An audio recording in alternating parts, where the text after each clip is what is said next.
Well, believe it or not, you made it. We're already on our summary for Module 1. We're gonna summarize some of the things that we did.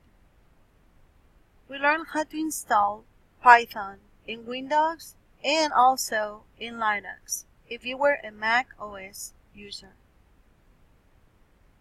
We also learned how to use Python as a calculator and what are the different errors that we got when we try to add or multiply or subtract numbers or integers in text or strings.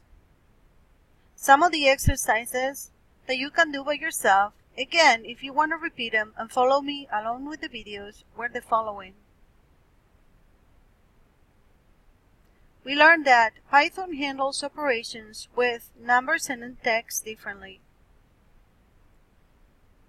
Remember, Python has different types of operator. The Python language supports the following types of operators. Arithmetic operators were the ones that we were using not long ago. Later on, we're going to learn that we also have comparison or relational operators, assignment operators, logical operators, bitwise operators, membership operators, and identity operators. We will have a look on all these operators one by one on this course. Operation symbols in Python follows what we call PEMDAS, or order of operations. If you went to school on 5th grade and 6th grade, you remember probably, please excuse my dear Aunt Sally, in which exponents comes first, after parentheses, multiplication, division, addition, and subtraction. There are different types of division in Python, and we will learn the both types. The types of division are with one or with two slashes. The second one is called floor division. You have to be careful in Python which one you use, as sometimes Python will cut the decimals trying to round. We also have an operation that we haven't covered yet called modulo. It returns the remainder division of a number. For example, 18 modulo of 7 is 4. The ones that we did previously had to do with PEMDAS, and addition, subtraction, multiplication, and parentheses were involved.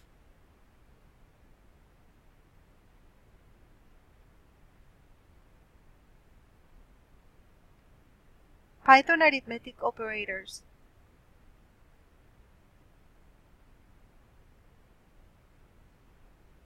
As you can see, addition and subtraction we already did, and also multiplication. They pretty much work just like in real life. The next ones that we're going to do on the video or on the shell are going to be division, modulus, and exponent.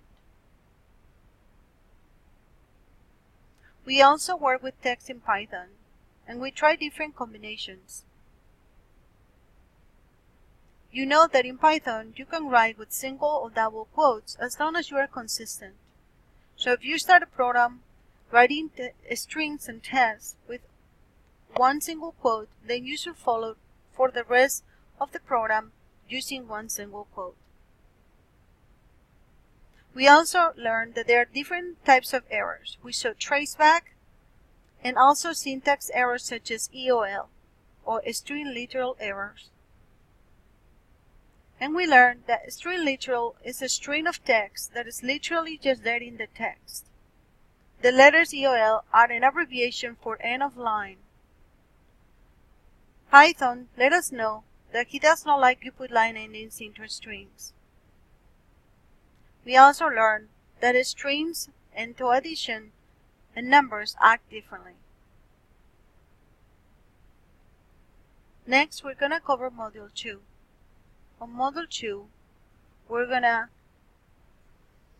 do more practice with computations or calculations in Python, And then we're going to talk about libraries, variables, and comments, and how to do that from your desktop. I'll see you soon.